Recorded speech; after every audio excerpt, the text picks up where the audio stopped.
Hello everyone, today we are going to learn basic Photoshop tutorials how to hide Gayet.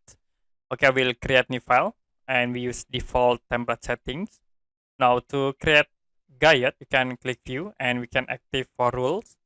After it, you can click on rules in the top here, hold, and then you can move to the bottom to create Gayet like this. I will click again in vertical from this rule, move to the right.